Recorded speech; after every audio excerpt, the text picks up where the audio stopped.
Good morning, everyone. Here we are, the morning of day 16. Had a long climb up Mount San Jacinto yesterday. Today we're going to hit 9,000 feet. So we got about another 2,500 feet to go. Expect to see snow here shortly.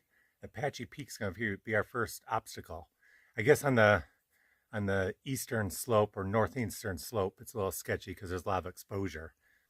So it could be dangerous if you did fall. If it looks too sketchy there, there's an alternate path that we can take up and over the peak and the saddle.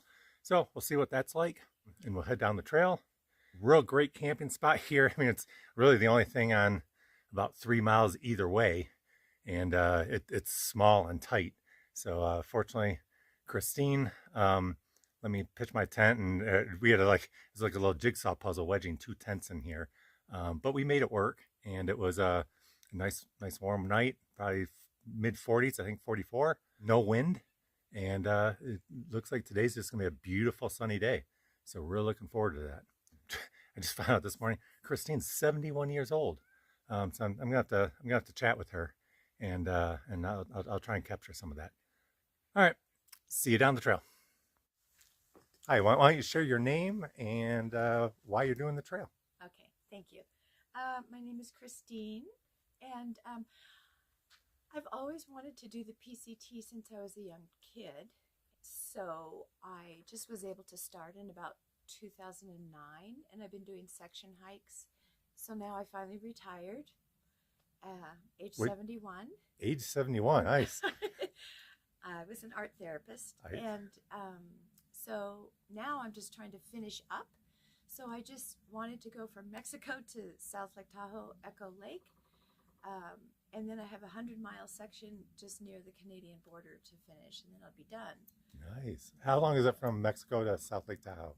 I calculated about 1,090 miles, but my math isn't so great. So you're going to do like 1,200 miles this year, with that 100-mile section up top. Yeah. Very nice. Very impressive. Is there anything you do differently, that you've experienced so far? I think lots, because when I started in 2009, I think I just developed the habit of what do you do on the PCT? And so like technology has just flown. And so I would check on my nutrition. I would get lighter weight gear, and I would figure out how to use Instagram. And what I did do, which I really recommend, is I did some like heavy duty yoga before, to increase my flexibility and some strength. Yeah, that makes a big difference. Yeah. All right, thanks for sharing. Okay. This morning's proven to be challenging. You got a lot of blowdowns. So some you can step over, some you can go around. A few you have to crawl under. So on my knees 3 times so far. I haven't had to take my pack off yet, but I can see that coming. The other thing, I was just bonking. I'm having trouble eating in the morning. So I'm gonna have to adjust my breakfast mix. It's hard to choke down, and I got out of camp and maybe a mile and a half, I was just bonking, no energy. So I just stopped a little bit ago and forced myself to eat my breakfast mix. So now I got a little bit of energy, but I'm gonna have to play around with that. Okay, this is a hard day. I think it's a combination of bonking from not eating enough. I think the rice and bean mixture last night, it was more soup, so I wonder if I mixed up the measurements or something. Because I thought I was light on water and it was just soup. So I probably didn't get enough calories last night. Couldn't eat this morning. I did finally on a break polish off my oatmeal mixture, but I'm just bonking all day. It's a combination of and I have enough energy. The altitude, we're probably somewhere between 7,000 and 8,000 feet. It's uphill. So all that's just making this work. I'm going uphill, I'm stopping every 100, 200 feet, catch my breath. So it's just making slow going. But we'll get there. It's a gorgeous day out. So hopefully once I get my energy levels up, maybe take some electrolyte mix, I'll improve in the afternoon. See how it goes. Okay, it looks like, I'm guessing that's Apache Peak up there. start seeing the snow cover. Got a couple miles to go. We'll see what it looks like. Okay, first little bit of snow, about 7,200 feet. This thing's only, 20 feet wide, but starting to see snow up ahead on the trail. So we're getting there.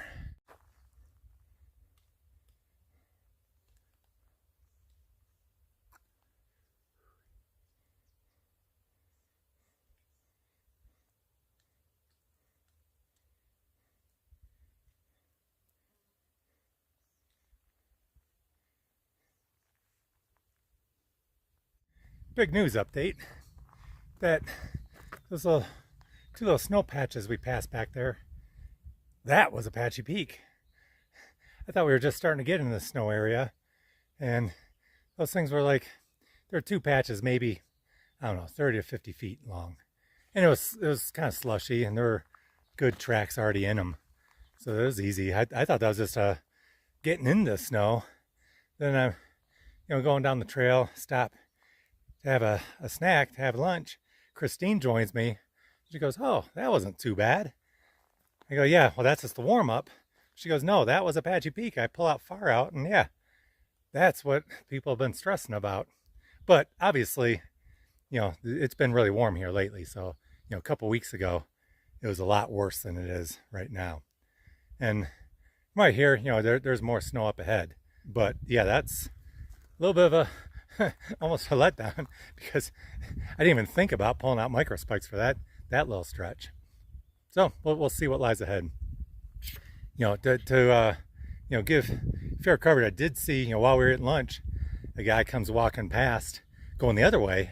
We asked him if he was flip-flopping, and he said no, the snow's getting too bad for him. And that amount of snow there at Apache Peak, he didn't feel comfortable there, so he went up and over. So I can see that Sandra doesn't like snow at all. So I know Sandra would be uncomfortable on that. I think she'd probably go through it, but I know she'd be very uncomfortable on it. So, the snow affects different people in different ways. So you gotta hike your own hike, do whatever you're comfortable with. But I'd say for the vast majority of people, Apache Peak's a non-issue here. I don't know what date it is. Maybe May 1st. I'm on day 16, and I started April 15th, so yeah, probably May 1st. Apache Peak should be a non-issue. We'll see what it looks like up ahead. Obviously the peak of San Jacinto still has a ton of snow. We don't go that high, but I'll try and capture what it looks like up ahead.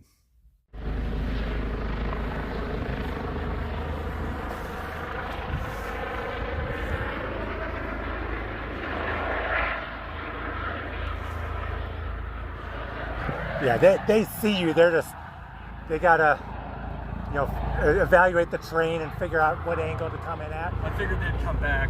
Yeah. But I just wanted to make sure they saw me. Now, I watched a video from like a week ago. Someone hurt their shoulder, and it took them like 5 or 10 minutes just to line up and evaluate the winds. He sees you. He's got you. And then they got a hook in their harness, and it took them a while.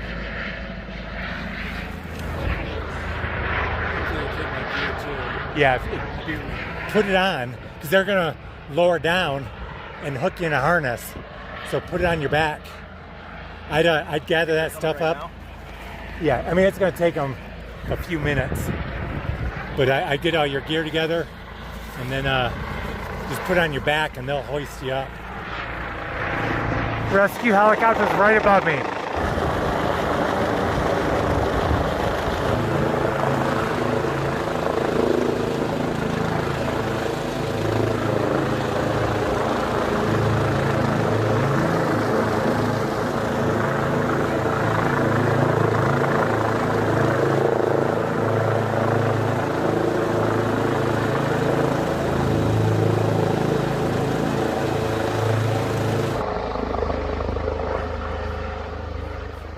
We're at mile 172.9, so we're only about 2.5 miles from the next water source.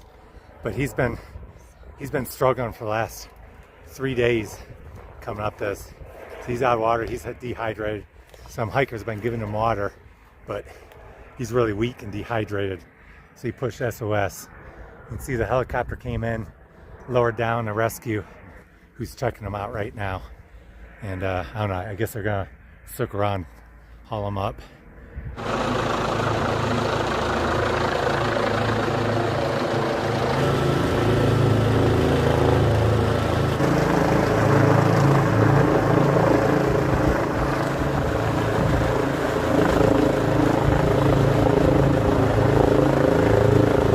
Okay, so a little bit about that rescue.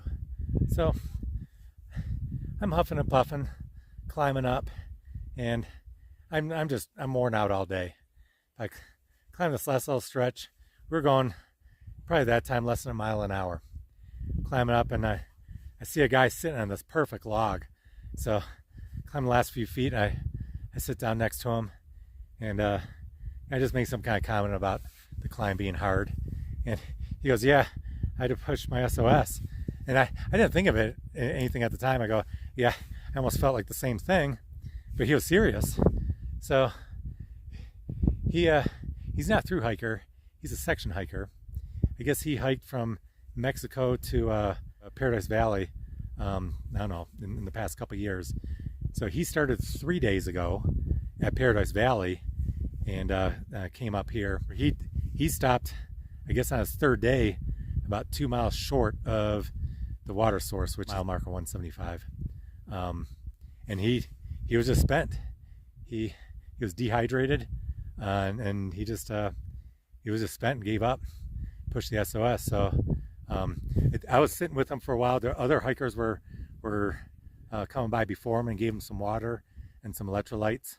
We were only 2 miles from the next water source, but he was finished. So while I was sitting there talking to him, he had like his orange tarp or tent set out, and about 2 minutes later, the helicopter shows up. But they circled around once, then they went away, came back, and started lowering the rescue person down. I was sitting right next to him, but as soon as they started lowering the rescue person down, the rotor wash just, it was just, you couldn't hear anything. It was just kicking up all the dust and rocks. So I had to move up the trail. So I had by the time I got my phone, moved up the trail and got the phone, the rescue guy was almost on the ground. So I think I caught the most of the rest of it. Interesting. He goes, "Yeah, my trail name's Water Boy because I never get my water right. I either carry too much or too little." So, and he goes, "Yep, still working on that." So there's a little humor in the middle of the rescue. It's a challenge, man. It adds a whole nother dimension to a trail. Oh yeah.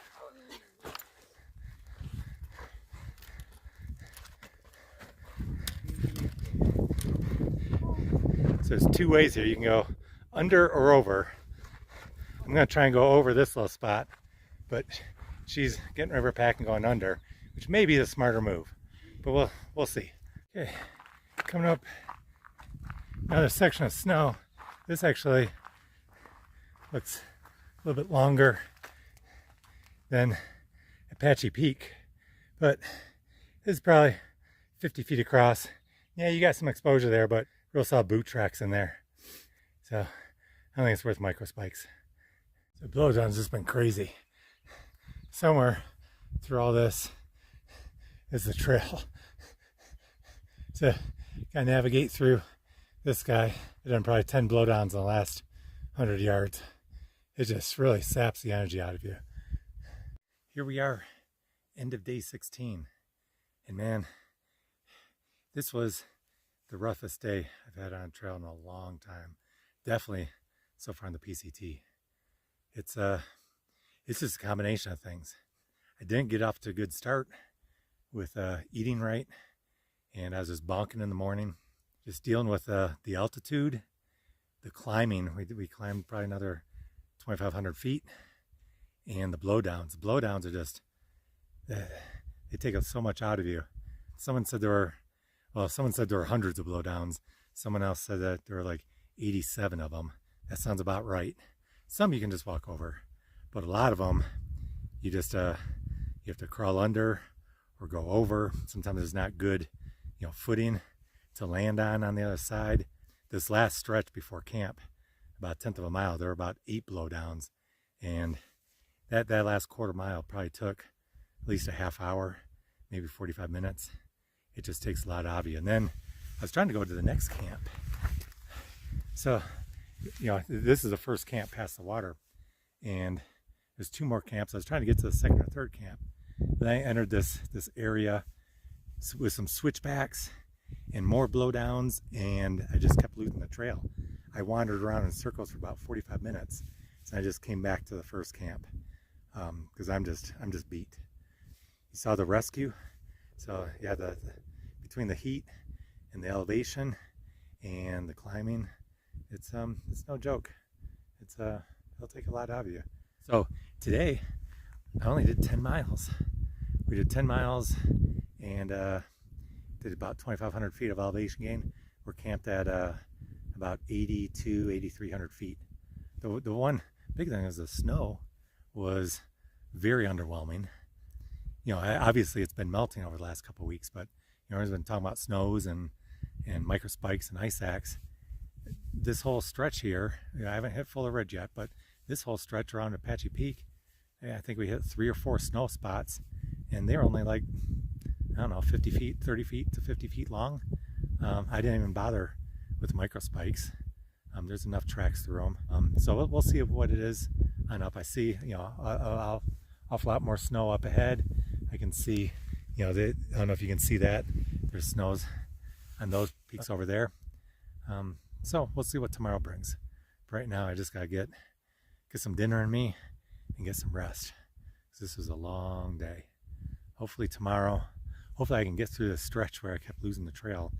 But in this camp area, there's probably a dozen people camped here, so we'll probably go in mass, and with more people we'll find the trail. I was just wandering up there by myself. So anyway, we'll see you tomorrow.